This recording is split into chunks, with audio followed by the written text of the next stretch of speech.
Hello everyone and welcome back to the channel. Hopefully you're having an amazing day. And today we're going over something, well, a little different than my last few videos. This one's definitely going to get me a few dislikes. I'm almost positive of that. But yeah, I've noticed that I've been using a lot of fairly left-leaning sources as of recently, and I decided let's turn it a little bit the other way. I'll try to keep it, I kind of try to keep my channel as independent as possible. I try to keep it as right in the middle as possible. I try to keep it in the middle. Simple as that. I may not do the best at all of that. Sometimes I may be a little left-leaning, sometimes maybe a little bit of right-leaning, but I try to find sources from all around the internet, and this one is from a fairly obvious right-wing source. I mean, as you can see here, wish Trump a happy birthday. You're not going to see that from CNN. So, but yeah. So the article for today is Omar unleashes claims America is trying to eliminate Muslim voices. Now, assuming she's correct, just taking her opinion at face value, that's terrible because there are many Muslims in this country, and it's important that we hear all sides of the story. So if Muslim people are claiming that they are trying to be eliminated from the American discourse, then I think that is an absolute it's terrible if that is the case. I'm hoping it's not. I'm hoping she may be a little incorrect on that, but we'll have to see. Now, obviously, this site probably is not the biggest fan of Ilhan Omar. I mean, it's fairly obvious that they're not a very big fan of them. But I'll try to play devil's advocate. I'll try to bring us all back to the center. So I'll do the best I can with that. Representative Ilhan Omar unleashes this week and claimed that America is trying to, quote, eliminate Muslim voices. Again, if that is true, that is absolutely terrible. I'd like to hear voices from all different sides of all different political sides, all different religions, because it's important to get a view of everyone. During an interview Tuesday on MSNBC, Omar was asked about her Democratic colleagues, her Democratic colleague, Representative Rashida Tlaib, who came under fire over her controversial remarks about the Holocaust. Oh boy, this is gonna get, and if I were making money on this channel, I would probably be demonetized right here, because that's just the way YouTube works. Take a sip of my water.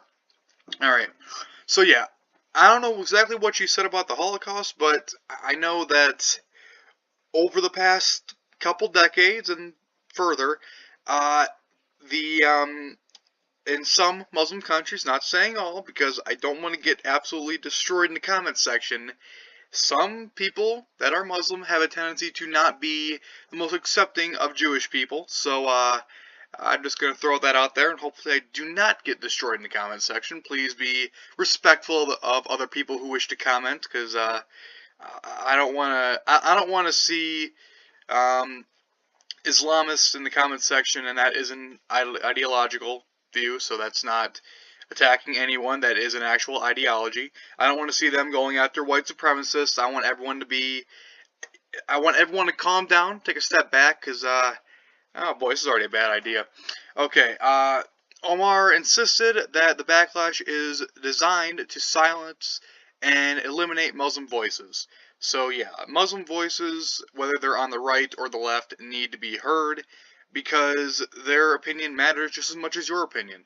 That we're all entitled to our own opinion in this country, and I think we should all be able to express our opinion in a way that is not trying to be insultive, trying not to insult people, and not trying to call for violence. As long as they're within those guidelines, I think that's fine. Okay, referring to Tlaib as my sister, I see why she's doing that, but I can see, I guess I kind of understand why people on the right may be a little nervous about that. Omar claimed that she has, quote, strength to endure any of the mischaracterizations or efforts to distort or vilify her and mischaracterize, am I having a stroke? Their message. So yeah, I really don't like it when people mischaracterize or distort or vilify what anyone has to say, really, because the way I see it, if someone has an unreasonable point of view, let them speak. And then other people will realize just how unreasonable their perspective is. And this goes for everyone. This goes for people on the left, and that's what goes for the people on the right as well. So I'm not trying to target one group here. Alright, quote, I think we are seeing what happens when people really see these kinds of attacks for what they are. It is designed to silence, sideline, and sort of almost eliminate the public voice of Muslims from the public discourse. Well, what is she referring to? Because I haven't heard what exactly she is referring to in this whole thing. Who's doing this? Who's silencing Muslim voices? Is it the right? Is it the far right? Who's doing this exactly? Alright. Quote, I'm really excited that we have an opportunity to build alliances and push back and fight this attempt to marginalize our community's voice, she added.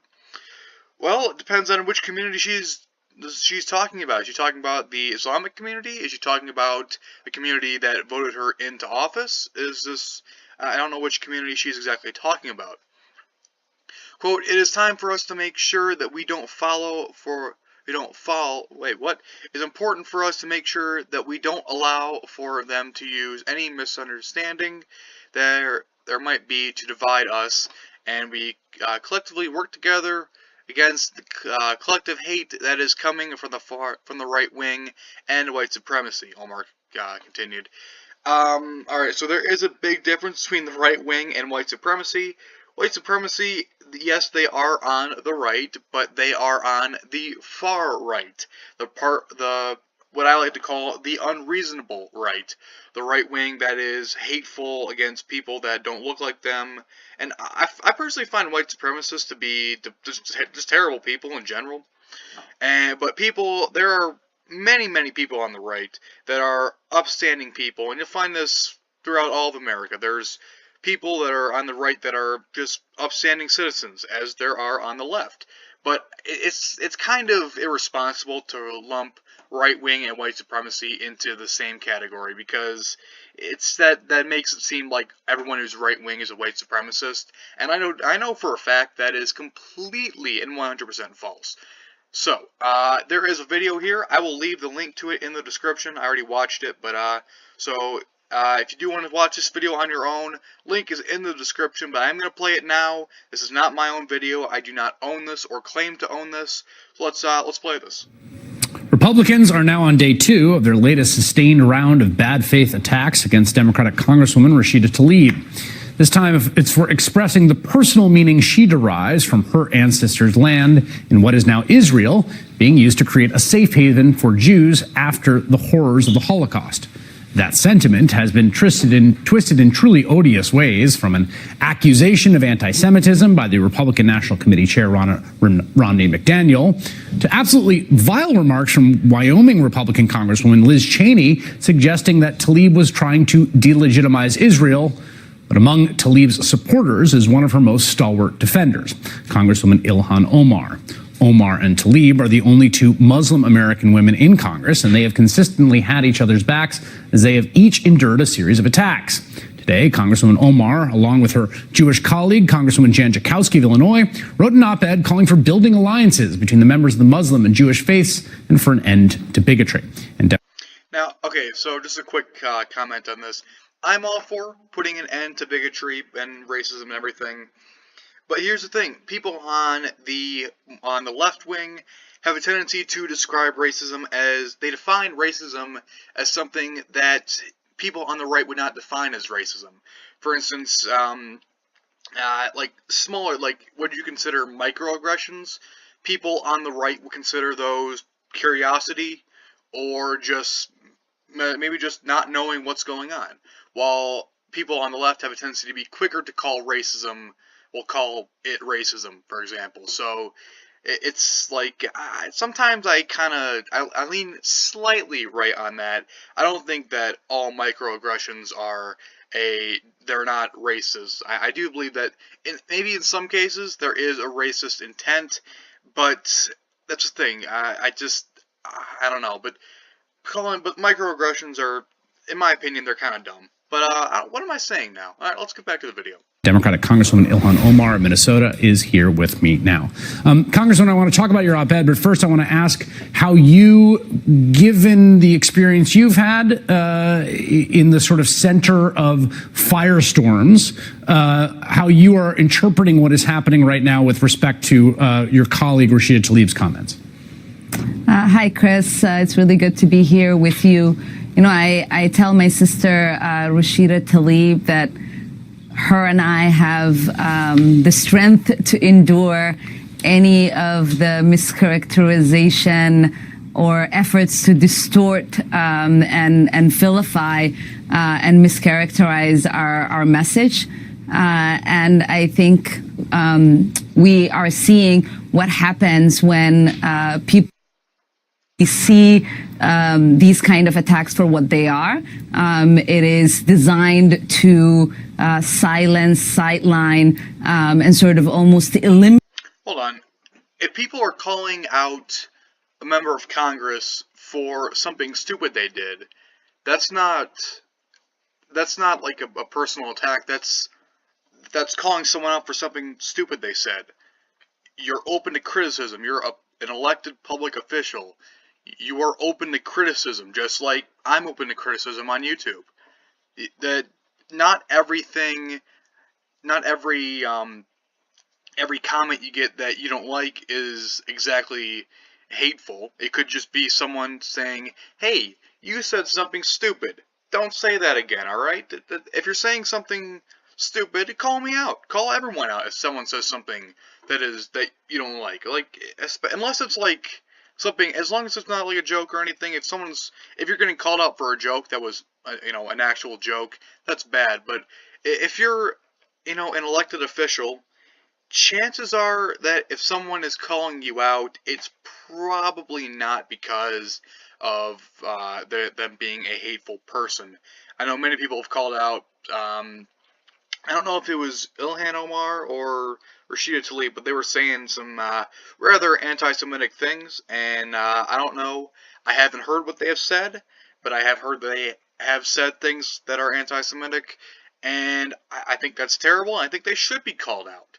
But if I call someone out for saying something that is anti-Semitic and they are Muslim, does not mean that I am hating on Muslims. It means that I'm calling out an individual person for something dumb that they have said, or something that I believe is hateful.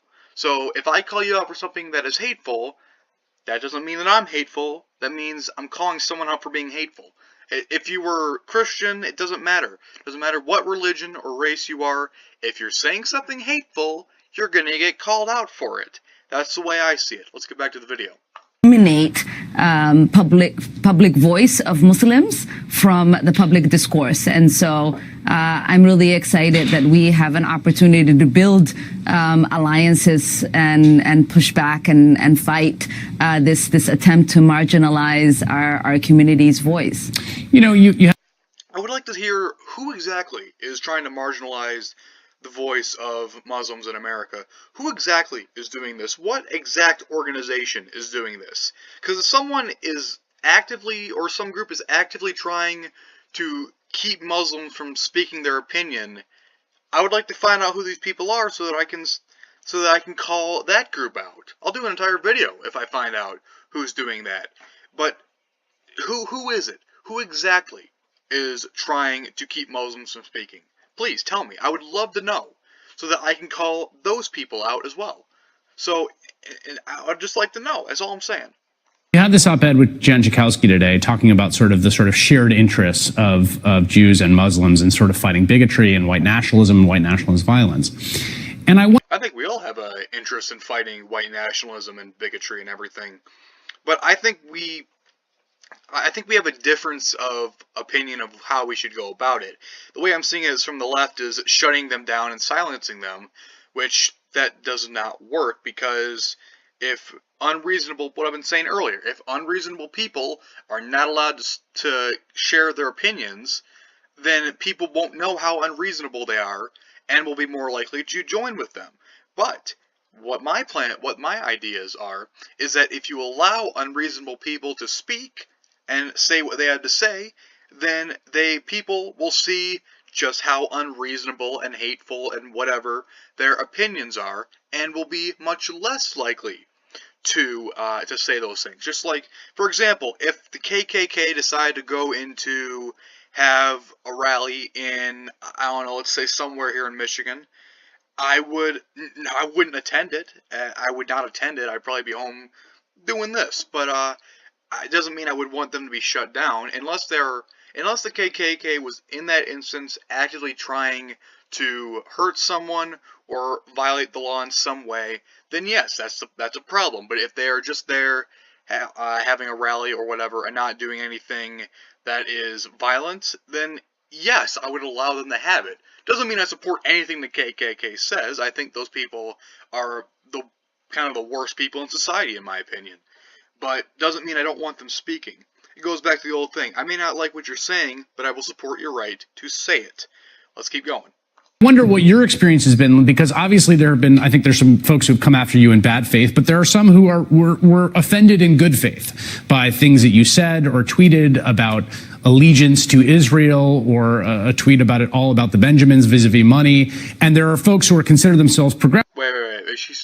She say something like, when you try to connect the Jews and money, that's not going to go over very well for a lot of people, because that's I'm not going to get into why that's offensive, because oh boy, I'm not going to go down that rabbit hole, but I'm not going to get destroyed in the comment section for that. So yeah, let's keep going. But again, don't be that's stupid. You gotta think before you tweet. All right, that's why I don't have a Twitter right now. So just for everyone, before you tweet something, have your friend go over it. Have someone you trust go over it that doesn't think the same way as you, and maybe we'll point out, hey, that looks kind of bad. You might want to change the wording on that. So definitely just think before you tweet. That's what I'm saying. Progressives or liberals or Jews who are offended and are skeptical, maybe about where you're coming from. What have you learned, and what do you say to? I'm sure it was more than progressives and liberals and views. I'm sure that if someone is saying something blatantly anti-Semitic, yes, I believe that those three groups would definitely not like that. But I'm sure a lot of people on the right wing would also have a problem with that, because, well, let's face it, there are a lot of supporters of Israel and Jewish groups in the country that are on the right wing, and they don't like that either. So all right, let's get back to the video. To them as you seek to try to build this alliance?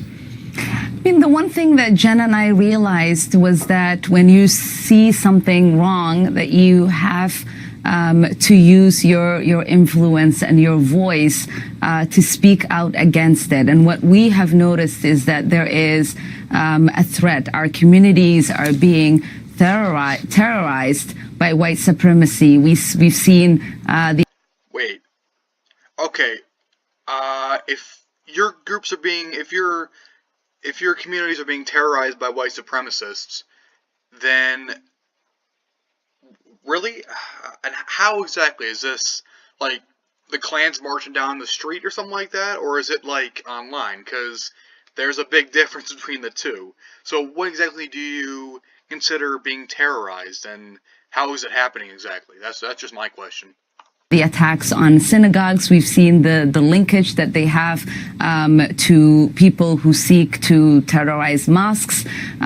We notice that there is people on the right wing who are fueling that hate. Their message is being used. All right, if you're going to do something like that, call someone out, all right? Don't just say people on the right wing, because that gives the impression that everyone on the right wing is a horrible anti-Semitic, anti-Muslim person. Give out specific people. Give out specific groups. Give out specific publication people. Who exactly is spreading hate? Exactly. Who exactly is doing it? Because I would love to know, so that I can, make a video on who's doing this and that kind of stuff. So who exactly And I mean individual groups, individual people, individual organizations. Who's exactly trying to spread hate? Because you can't just say people on the right wing, because that's basically half of America. You can't just call it half of America, and because you can't just call it half of America to do that. So let's get back to the video. To fuel this sort of violence against both of our communities because of our faith. And it is time for us to make sure that we don't allow for them to use any misunderstanding there might be to divide us, that we collectively work together against the collective hate that is coming from the right wing. And again, the collective hate from the right wing. Who exactly? Because collective, that could be anyone. That could be anyone from Richard Spencer to anyone else left of him. That could be anyone from your average guy in the middle of. That could be me, like a guy that I try to stay more to the center. That could be someone that, like me doing this video, to someone that's crazy far right. So who is that exactly? Who exactly is the collective that's trying to oppress people? So that's really my question. I don't really know a whole lot about Ilhan Omar, but I just think that if you're going to call someone out, call someone out. Don't dance around it. Who exactly is doing these terrible things? I would love to know. Alright, quite remarkable to see sitting members of Congress claim America is trying to eliminate Muslim voices. That is very remarkable. I would agree with that. Over the weekend, Tlaib stunned many after she claimed thinking about the Holocaust gave her a calming feeling. Oh boy. Oh, wow. Okay. Now, I've heard a lot of edgy jokes. I know of a lot of edgy jokes, but whew, even some of the jokes I've heard, no one's said that the Holocaust has given them a calming feeling. That's I've seen a few Holocaust documentaries every once in a while, and I don't know anyone that's ever had a calming feeling. That's messed up. Alright, during her interview on Yahoo's podcast called Skullduggery, I think that's how you pronounce it, the Muslim Democrat lawmaker said the Holocaust, where millions of innocent people were murdered, gives her a calming feeling. I really hope that's out of context, because if that is, that means that someone that's been elected to Congress is given a calming feeling by the Holocaust. I really, really hope that's out of context, because if that is in context, that'd be just absolutely disgusting. Because her Palestinian ancestors provided a safe haven for Jewish victims of the tragedy. I may be wrong on this. Please let me know in the comments section if I'm wrong. But I believe that during World War II, the area, what is currently Israel today, was under British control. I could be wrong on that, but I was under the impression that it was under British control. Let me know in the comments section if I'm wrong about that. Okay, quote, "There's always kind of a calming feeling I tell folks when I think of the Holocaust." Okay, if that's a real quote, I'm assuming it is. That's terrible. That's absolutely terrible. And the tragedy of the Holocaust. Oh, okay, so she calls the Holocaust a tragedy, but is calmed by it. What? I guess I'm missing the point. And the fact that it was my ancestors, Palestinians, who lost their land, and some lost their lives, their livelihood, their human dignity, their existence in many ways have been wiped out. It was the British who owned that land at the time. The British had control over. Did she not realize that? Because I mean, yeah, the majority of people that were living there were Palestinians, but it was under British control. It was British land. So it may be, and it was, I don't think she understands that. I don't think it was. I mean, I'm not going to judge history because I can't really judge history. I'm in no position to do that. But yeah, the British did wipe out a lot of people. But I mean, I'm not so clear about the history of that region at that time. And some people's passports, Tlaib said. And, quote, and just all of it was in the name of trying to create a safe haven for Jews post the Holocaust, post the tragedy, and the horrific persecution of Jews across the world at the time, she added. So, yeah, I don't think I agree with this woman that much. I just think that it was I just don't really see how I can support this lady. If she's, I mean, I understand she may be proud of her people helping out Jews. Hold on a second, guys. Watching, subscribe if you're new. Let me know in the comment section what exactly you guys want to see next. I can smell the dislikes from here, guys. It's going to be a lot of dislikes. But yeah, last time I did a video somewhat like this, it got 200 views. So yeah, thank you for watching. Subscribe if you're new. Check out the links in the description. Link to the article and the video will be in the description. And we'll see you guys in the next video.